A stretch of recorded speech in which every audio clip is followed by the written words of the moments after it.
Santi, ¿estás participando? Hola chicos, ¿me escuchan? Buenos días. Sí se escucha. Ya chicos, entonces Vamos a empezar a grabar. Apaguen sus micros. Compartir.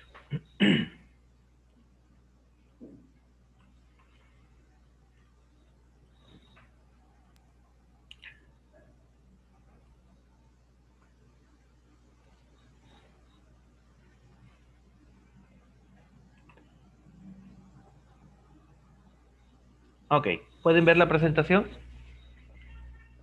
Sí, profesor.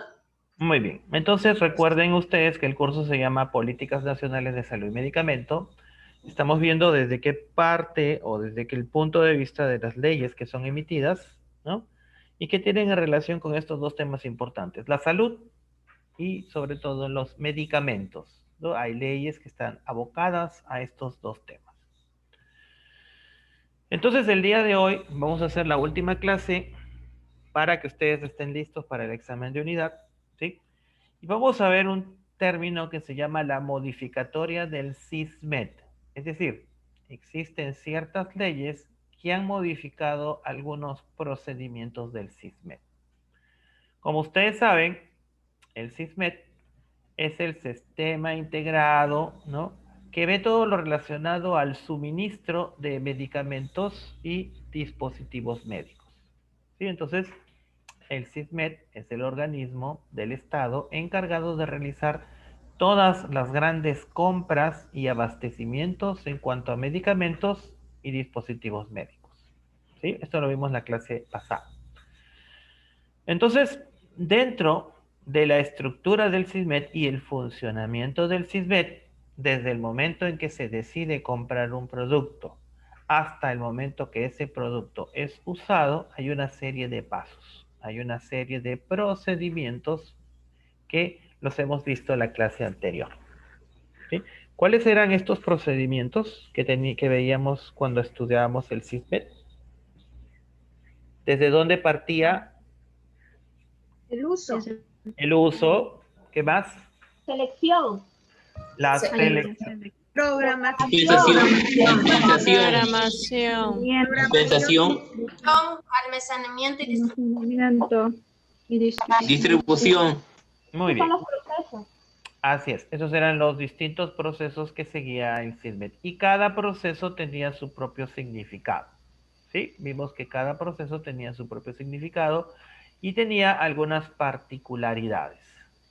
¿Sí? Había que seleccionar los medicamentos, habría que ver qué tanto habían rotado, había que ver qué medicamentos deberíamos haber comprado que estén dentro del petitorio, había que seleccionarlos, había que también evaluar cuánto dinero poseía, ¿no?, la institución para poder comprarlos, había que programarlos durante el año para que estos medicamentos se estén abasteciendo poco a poco. ¿Sí? Después de que estos medicamentos habían sido seleccionados, había que llamar a los postores. Los postores realizaban, ¿no?, sus ofertas y nosotros escogíamos la mejor alternativa. ¿Bajo qué condiciones?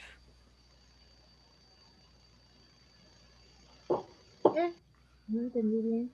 ¿Qué condiciones? Calidad y precio. Calidad y precio. Así es. Los productos debían ser seleccionados de acuerdo a la mejor opción de calidad y precio. Y precio. Calidad y precio. Perfecto. Hasta ahí seguíamos todo el proceso de SISMED. Posteriormente, estos productos eran abastecidos por los proveedores. ¿Sí? Seguimos explicando todavía el proceso del SISMED. Los productos eran abastecidos por los proveedores de acuerdo a un cronograma, ¿no? Todas las semanas, cada 15 días, una vez al mes, todos los meses, durante todo el año. Y posteriormente, a ver, apaguen su micro, por favor. Posteriormente, estos productos eran llevados a los almacenes de los distintos establecimientos de salud. ¿Sí? Estos productos eran llevados a los distintos almacenes. Una vez que estaban en los almacenes, el personal encargado de almacén tenía que conservarlos y cuidarlos de acuerdo a las mejores condiciones para que este producto no se dañe. Poníamos, por ejemplo, las vacunas, y estas vacunas deberían tener condiciones como una cadena de frío. ¿Sí? ¿Hasta ahí es correcto, chicos, lo que habíamos hablado? Sí, profesor. Sí, profesor. Muy bien. Sí. Una vez que los productos estaban en el almacén del Ministerio de Salud o el almacén general, estos productos debían ser llevados o distribuidos a todas las regiones del país, a todas las sedes.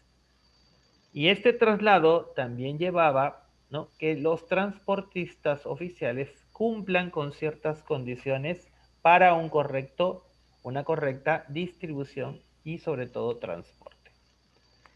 Y estos productos llegaban a todos los centros de salud en la cantidad que ellos habían requerido. ¿Sí? Así sería un proceso ideal. Sí. Y profesor. Distribución. ¿Sí? ¿Es correcto? Sí. Muy bien.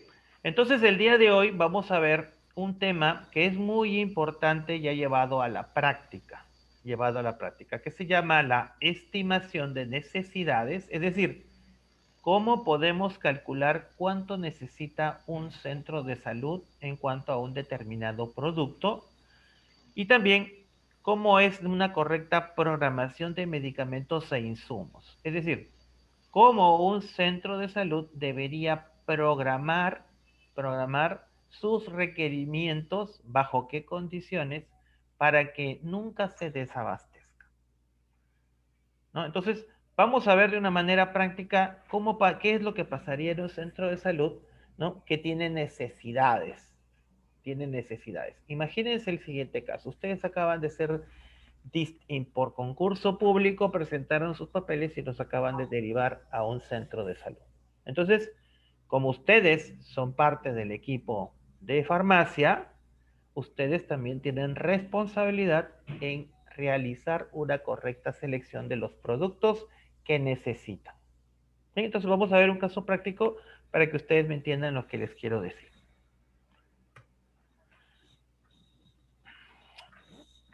Este es un caso práctico. Dice a la letra: Juana, la responsable de farmacia de un puesto de salud de la selva, se queja ante el responsable de malaria de la red porque no le están llegando los medicamentos para atender los casos de malaria que están presentando en su establecimiento de salud. Miren, ahí hay un problema.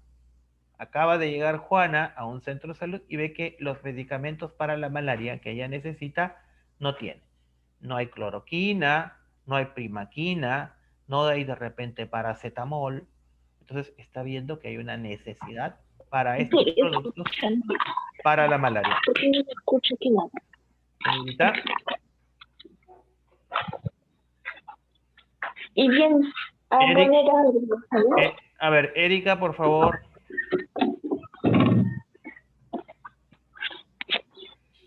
Por favor, pásenle la voz para que apague su micro. Bien, chicos, ¿me escuchan bien?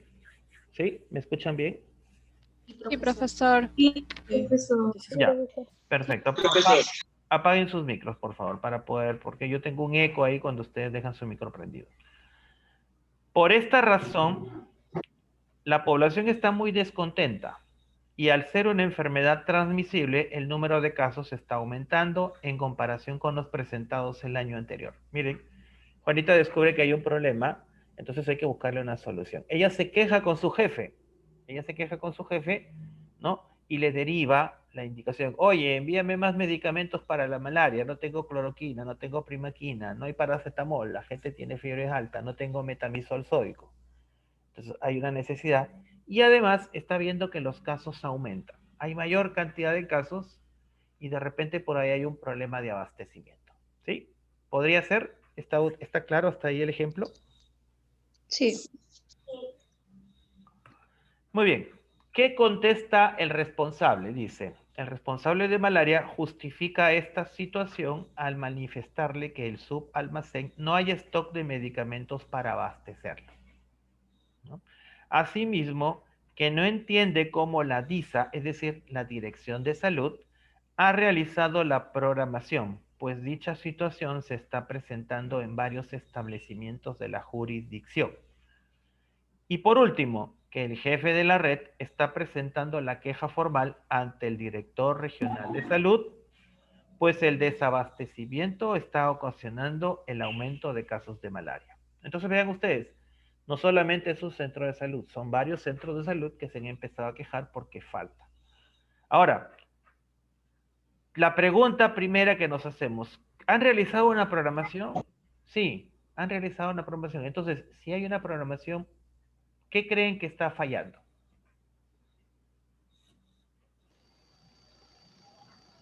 La distribución. ¿Distribuidor?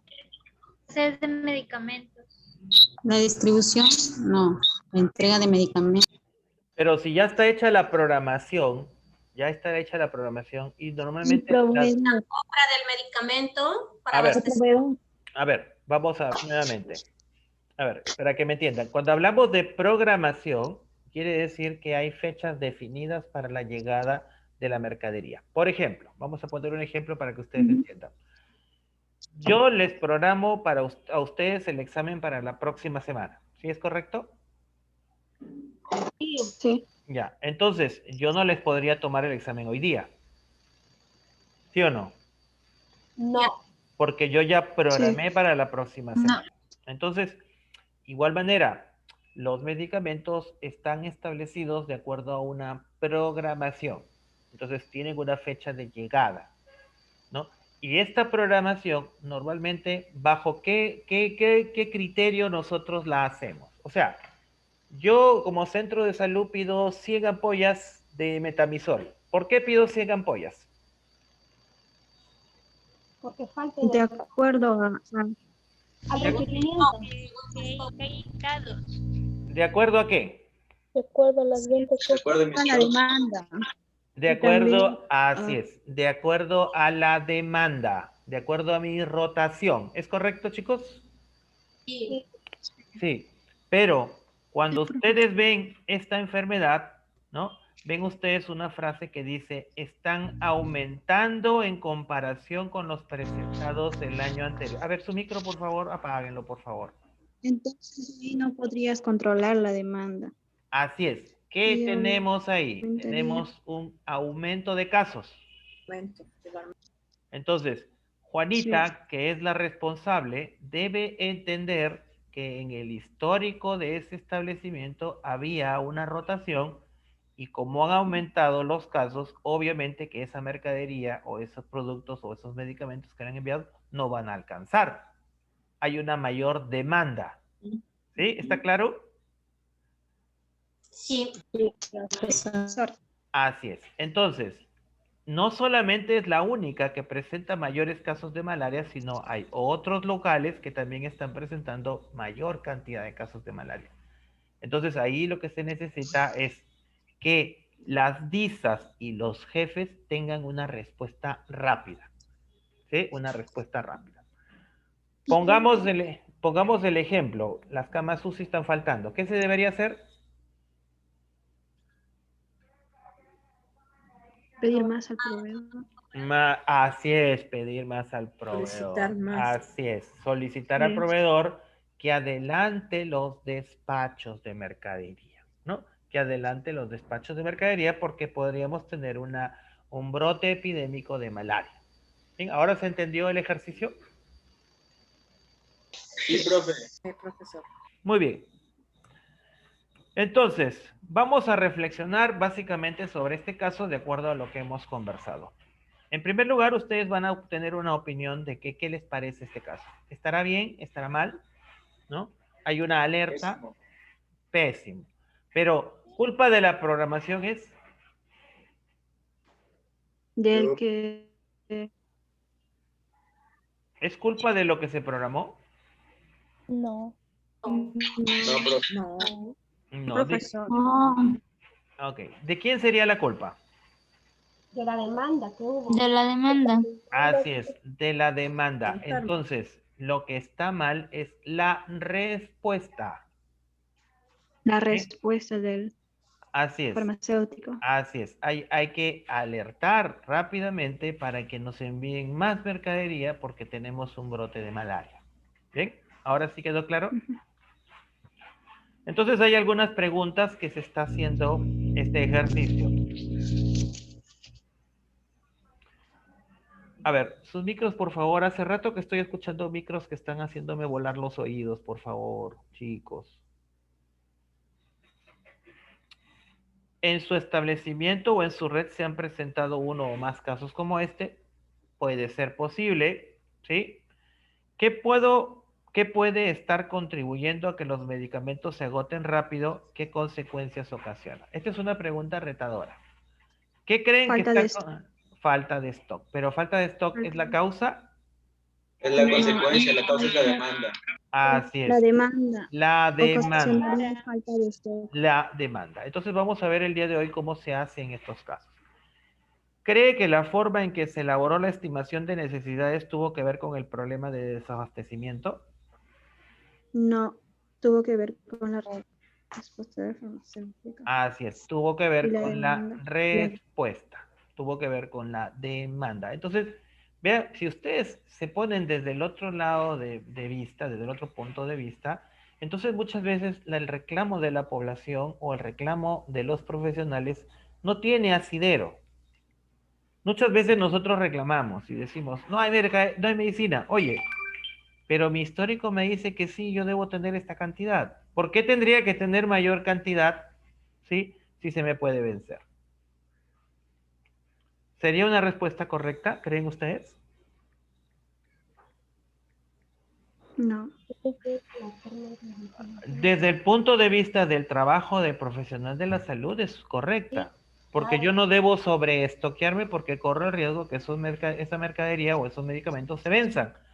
Y de paso, si yo pido más mercadería que no voy a utilizar, estoy desabasteciendo a otros sitios. Lo que quiero que entiendan es que lo que se debe hacer cuando hay un conflicto es una respuesta rápida. Hay que reaccionar rápidamente para poder abastecernos y cubrir esa sobredemanda. ¿Sí? Eso es básicamente, ¿no? Básicamente lo que se debe hacer en estos casos. Lo que les voy a dar en esta clase es algunos conceptos para que ustedes se ubiquen cómo es el procedimiento. ¿Bien? Ok, vamos a empezar entonces ya con la parte teórica. Apaguen sus micros, por favor.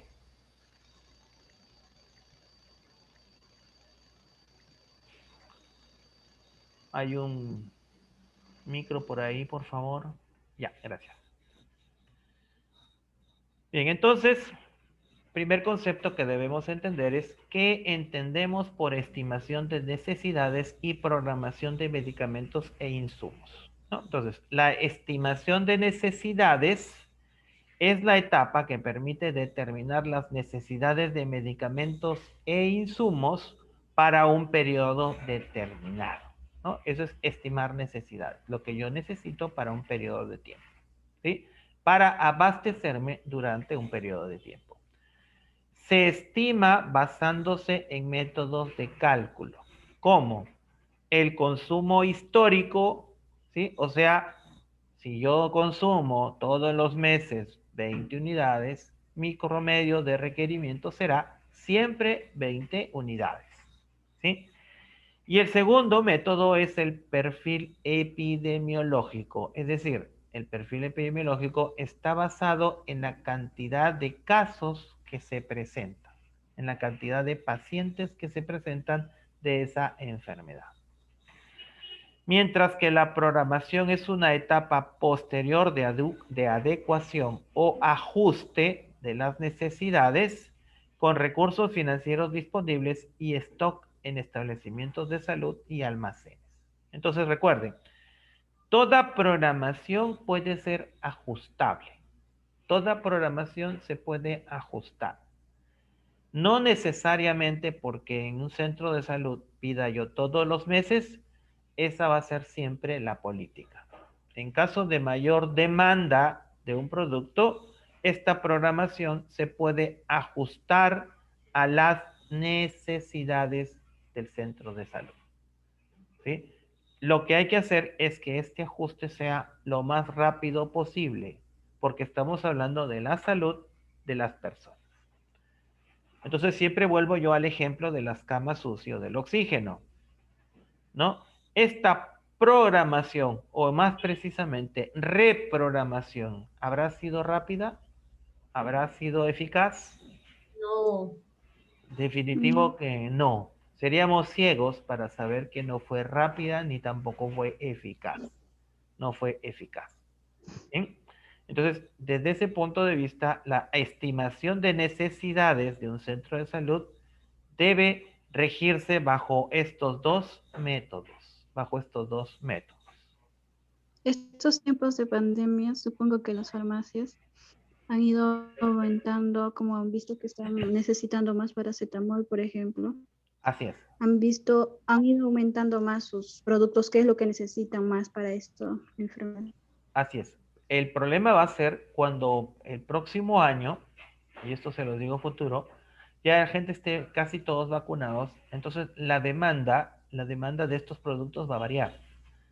¿No? Está bien, de repente el producto tiene 3, tiene 4 años de vencimiento, pero el próximo año o dentro de 2 años, cuando estos productos empiecen a vencerse y al no tener devolución por parte de proveedores, ahí se va a generar un problema. Y todo de repente lo que ganó en un momento el establecimiento farmacéutico se va a ver perjudicado con este sobrestock.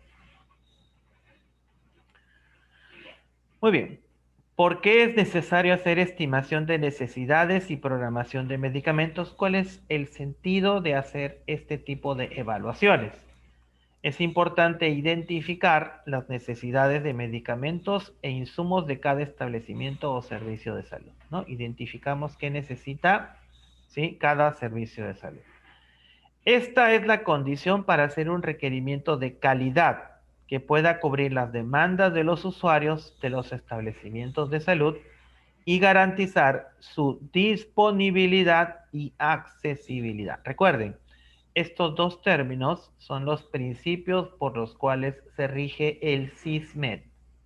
Disponibilidad y accesibilidad, ¿no? Que esté a la mano y que esté al alcance de todos. ¿Sí? Que esté a la mano y que esté al alcance de todos. ¿Hasta ahí alguna pregunta?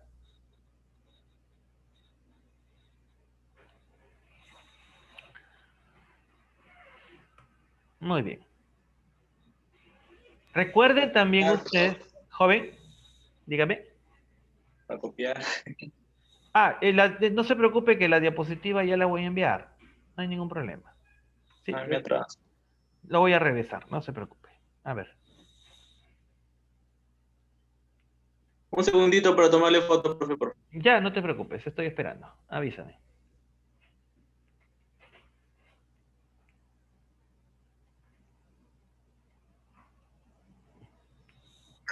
Ya, gracias. Muy bien. Entonces, recuerden ustedes también que los centros de salud no solamente atienden casos de un sistema de salud, ¿no? No solamente atienden casos de un sistema de salud. A un establecimiento de salud pueden llegar personas que tienen SIS, otros seguros y convenios del establecimiento de salud pueden llegar heridos de SOAT, de accidentes de tránsito, personas que vienen de la municipalidad, ventas también que se realizan a particulares, ¿no? Viene un particular, puede hacer su venta si tiene una receta, no hay ningún problema. Intervenciones sanitarias que básicamente son lo que realiza el establecimiento de salud.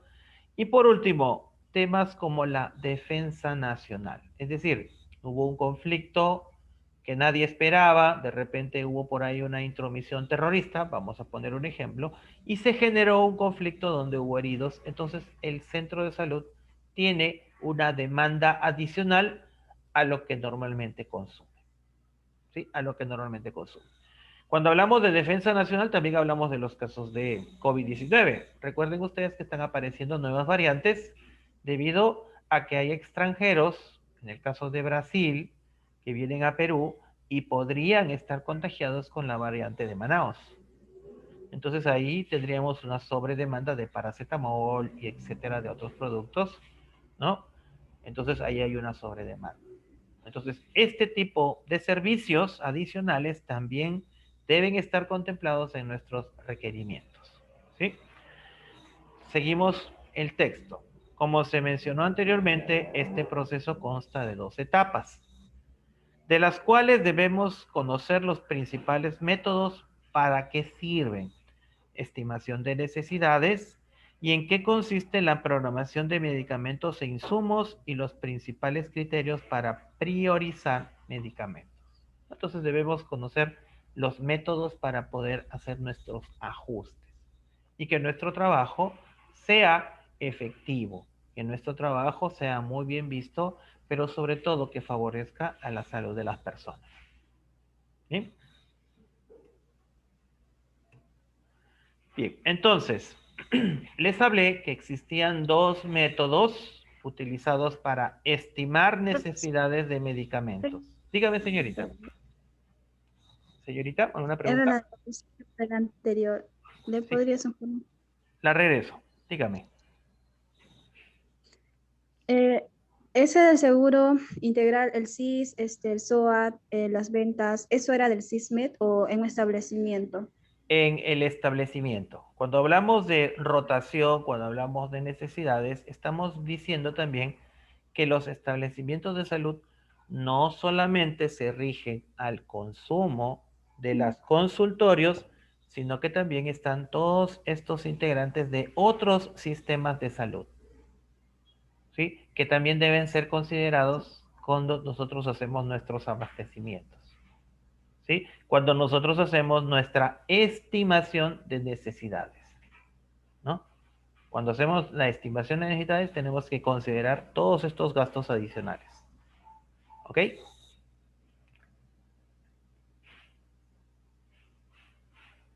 ¿Aclarado el punto, señorita?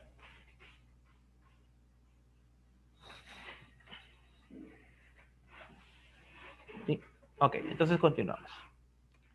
Entonces les decía que existen 2 métodos para la estimación de necesidades de medicamentos e insumos.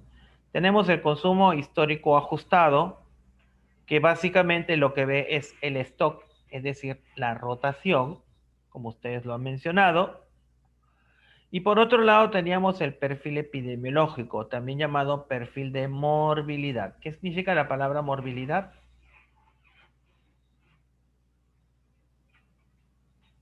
La tasa de enfermos. Cantidad de enfermos, así es correcto. Entonces ahí estamos hablando de la cantidad de casos que se presentan. Entonces, mientras el consumo histórico hablamos de stock, hablamos de rotación, en el caso de perfil epidemiológico hablamos de morbilidad, es decir, la cantidad de casos que se van a presentar. ¿Bien? Ambos nos deben indicar qué cantidad exacta nosotros podríamos pedir.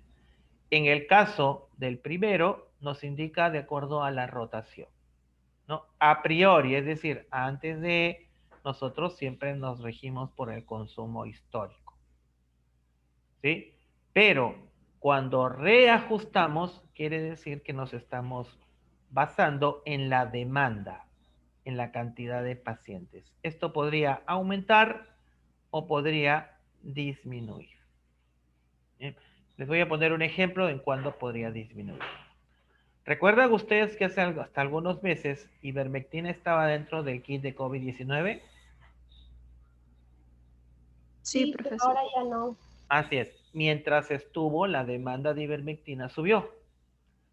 A partir de que ese producto ha sido sacado del kit de COVID-19, la demanda bajó. Entonces ya no pediríamos la misma cantidad de ivermectina, ¿no? Ya se reajusta para menos. ¿Sí? Se reajusta para menos. ¿Hasta ahí alguna pregunta?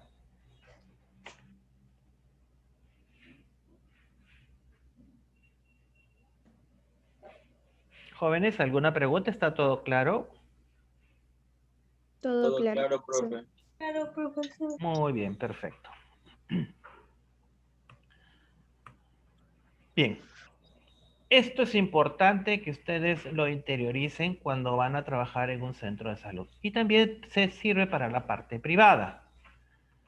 si los responsables de elaborar la estimación de necesidades y programación de medicamentos de la Dirección de Salud hubieran aplicado el método del perfil epidemiológico para los medicamentos de tratamiento para el control de malaria, ¿no? Entonces, es decir, hubieran evaluado que hay un aumento de casos, utilizando datos veraces y oportunos, se hubiera evitado los problemas de desabastecimiento presentado en el establecimiento en el que labora Juana, así como en los demás de la red. ¿Queda claro la solución, jóvenes? Sí, profesor. Sí, profe. Tienes que estudiar Muy bien. la situación, cómo vaya. Así es. Entonces, la intención de los profesionales de la salud siempre es estar alertas, ¿no? Jamás confiarnos en que las situaciones, sobre todo en temas de salud, van a ser siempre constantes, ¿no? Estamos en este momento cambiando de clima, de calor a frío. Entonces, ¿qué debería primar? ¿El abastecimiento de qué tipo de productos? Analíticos, antitusivos, Así es. Entonces, vales.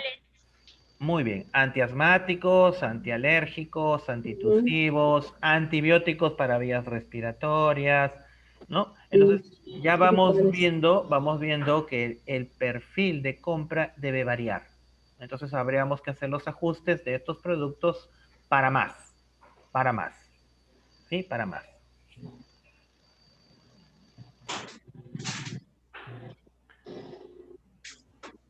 A ver, su micro, para continuar. Ya no se desestresen porque no creo que haya examen. No se preocupen.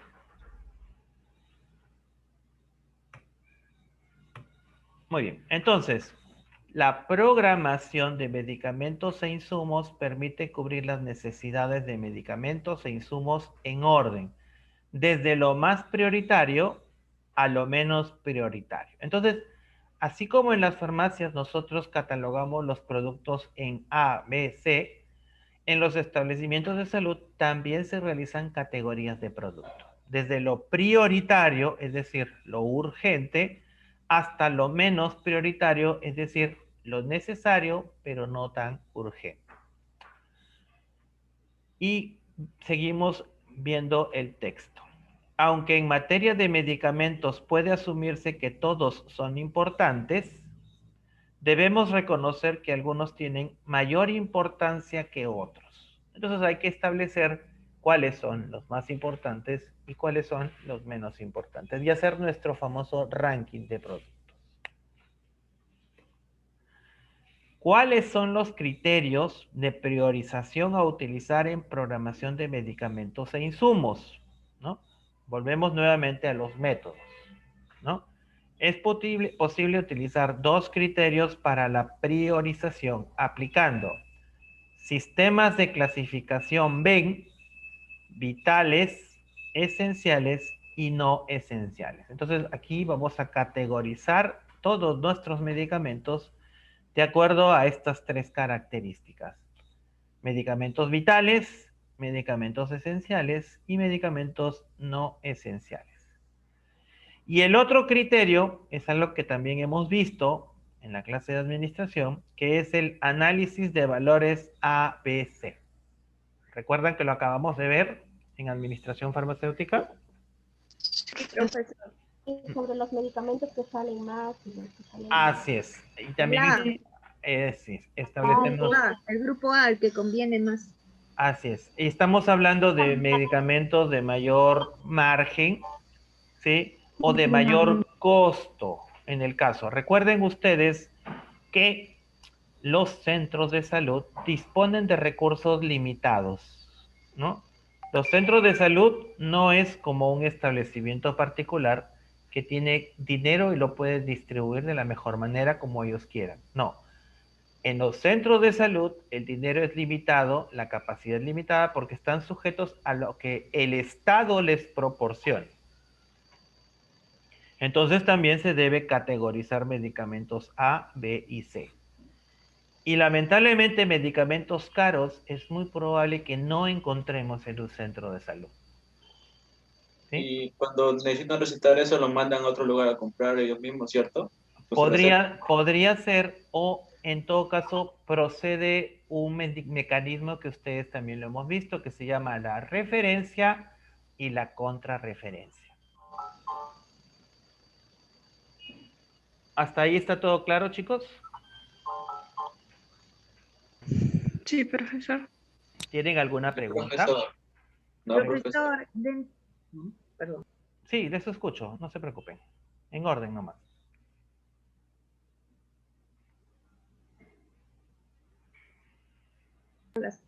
A ver. Profesor, dentro de esos grupos A, B y C están en estos momentos distribuidos los 30 medicamentos que obligó el presidente, que prácticamente sí obligó al presidente Vizcarra a que tengan todos. En esos A, B y C están distribuidos. No, lo que pasa es que en esa categorización, recuerda que esos medicamentos eran medicamentos genéricos. Ajá. Sí. Entonces, un medicamento genérico normalmente no es de un costo elevado. ¿Sí? Entonces, ese tipo de calificación hizo que estos medicamentos ingresaran en la calificación BEN. Vitales, esenciales y no esenciales. Ya, gracias. ¿Sí? En caso de ABC, estamos hablando de por margen o por valor de productos. ¿Sí? Podrían ser productos más caros. ¿Sí? Productos más caros. ¿Bien? Muy bien. ¿Alguna otra pregunta?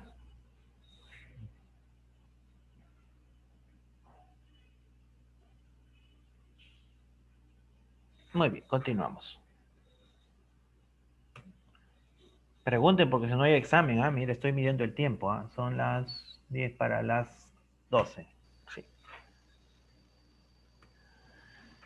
Sistema de clasificación BEN. Este sistema aplica el criterio de priorización de medicamentos e insumos desde el punto de vista sanitario en una de las categorías siguientes. Es decir, vamos a categorizar nuestros medicamentos dependiendo de la necesidad que tenemos de utilizarlos. Estos medicamentos se clasifican en vitales, ¿sí? Constituyen el grupo de medicamentos indispensables. Estos medicamentos nunca deben faltar. Su carencia o existencia parcial puede ocasionar graves consecuencias, puesto que se compromete la vida del paciente o en el caso de una enfermedad crónica, su recaída. La ausencia del tratamiento puede producir incapacidad laboral o incapacidad permanente. Yo no me imagino un centro de salud que no tenga suero. Tampoco me imagino un centro de salud que no tuviera, por poner un ejemplo, metamisol. No me imagino un centro de salud sin paracetamol. ¿Sí? No me imagino un centro de salud sin jeringas de 3 y de 5. Sería imposible de que un centro de salud funcione de esa manera. Esos son vitales, son esenciales, ¿no? Así es, son esenciales, jamás deben faltar, ¿no? Un centro de salud que no tenga adrenalina, ¿no? Para un caso de emergencia, en el caso de un infarto, ¿sí? O que no tenga, bueno, qué sé yo, se me ocurre, ¿no? Warfarina o mascarillas, ¿no? Sería imposible de ver. Son vitales. Guantes estériles para una operación. O sea, sería imposible que un centro de salud no contara con esos recursos. Pero miren con todo, ¿se presenta o no se presenta? Sí. Entonces es imposible, o sea, no debería faltar. Profesor, sobre todo sería, esos casos pasan en las zonas rurales, ¿no? Así es. En los lugares alejados. No, pero ni crea, pasa en la ciudad también. Y a veces se pierde. A veces sí. Se pierde minutos vitales entre que el familiar va a la farmacia, lo compra y el equipo de protección también. Así es.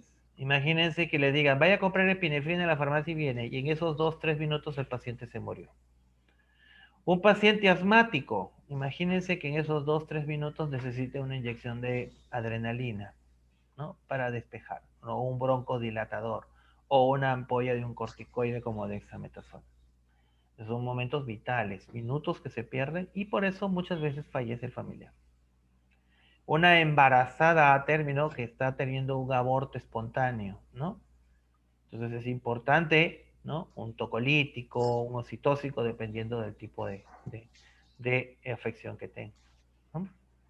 Entonces, ese tipo de medicamentos jamás debería faltar, ¿no? Seguimos con la siguiente categoría, medicamentos esenciales, ¿no? Medicamentos que son eficaces frente a problemas de salud importantes, ¿no? Estos ya dejan de ser los medicamentos vitales que se utilizan en emergencia, son necesarios, pero están en una categoría intermedia, ¿no? Por ejemplo, metformina para un diabético, es muy importante que lo tenga el centro de salud, pero no es esencial que dependa su vida, ¿no? Es para mantener el ritmo de una enfermedad. Atorvastatina, ¿sí? Para un paciente que sufre de colesterol elevado. No esenciales, medicamentos para problemas de salud menores o autolimitantes, o que tienen un alto costo con relación a su eficacia o de eficacia no demostrada. Por ejemplo, vamos a poner un ejemplo. Yo en un centro de salud podría tener dextrometorfano o no, ¿sí? Porque podría tener de repente otro antitusígeno como bromexina o ambroxol. Entonces vemos que es importante, pero no es indispensable. Podría ser reemplazado por otro de igual eficacia. ¿Sí? ¿Está claro el ejemplo? Sí, pues. Muy bien. ¿Preguntas?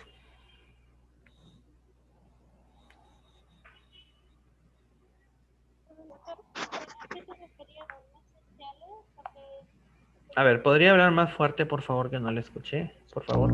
Disculpe, le digo, ¿a qué se refería con no esenciales? No esenciales. Volvemos a leer el concepto. Medicamentos para problemas de salud menores, ¿sí? Donde no está en riesgo la salud del paciente, o autolimitantes, ¿no? Problemas que de repente podrían tener cierto grado de afectación en el paciente, pero no es algo que corra en riesgo su vida. O que tienen un alto costo con relación a su eficacia o de eficacia no demostrada. Les estoy poniendo este ejemplo. El dextrometorfano es un antitusígeno, ¿sí? Es un antitusígeno, ¿sí? Pero si no hay dextrometorfano en un centro de salud, ¿no? Podríamos reemplazarlo por bromexina o reemplazarlo por ambroxol, que también son antitusígenos, que también tienen la misma potencia y podría reemplazar uno por el otro. A eso me refería con no esenciales. ¿Está claro? Señor. Sí, profesor, gracias. Muy bien. ¿Alguna otra consulta?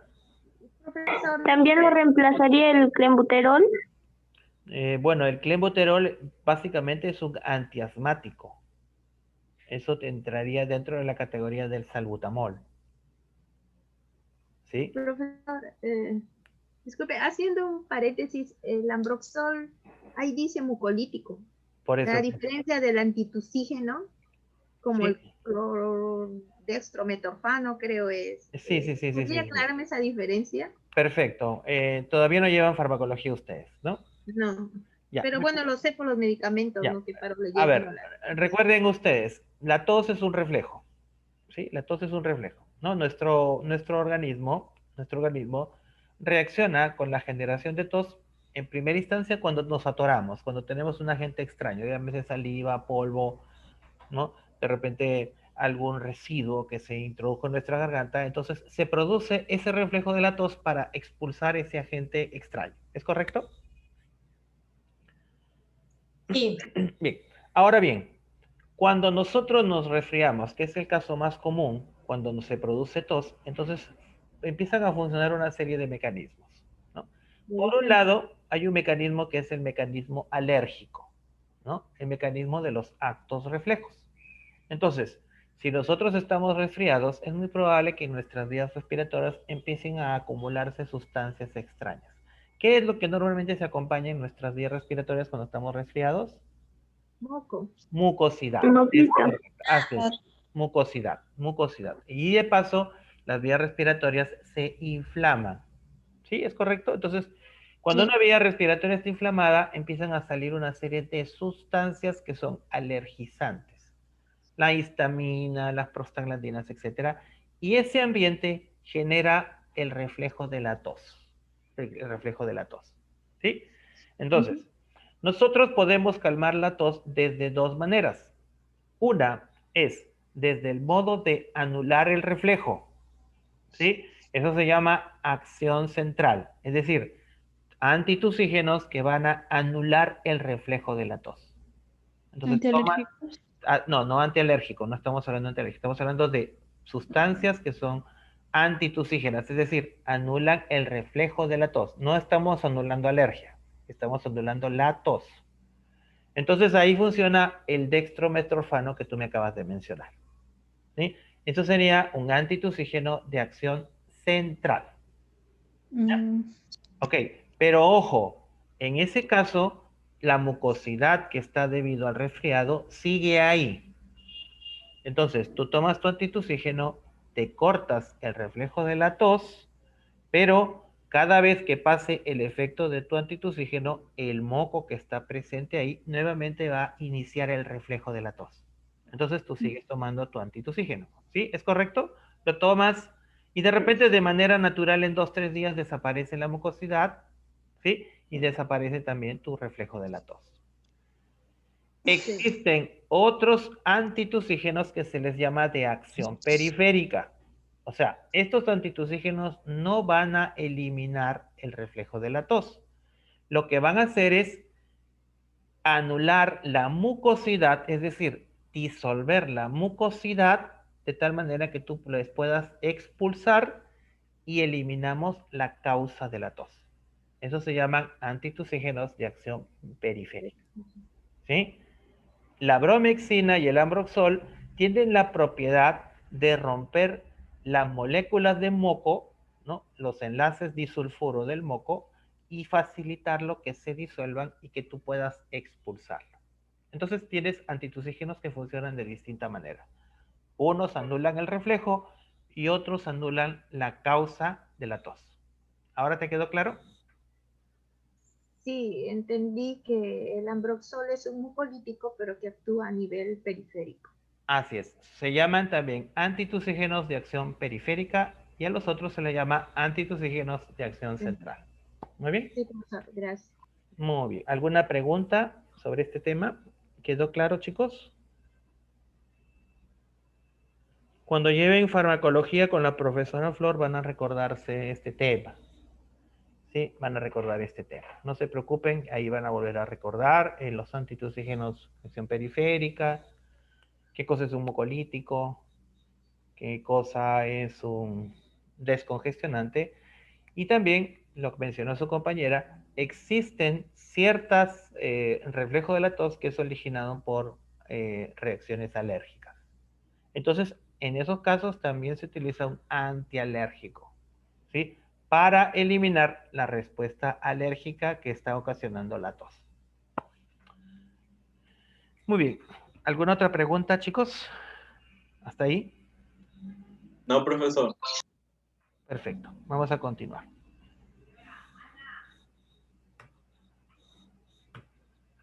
Para recordar, ya para ir terminando. ¿Sí? Para ir terminando.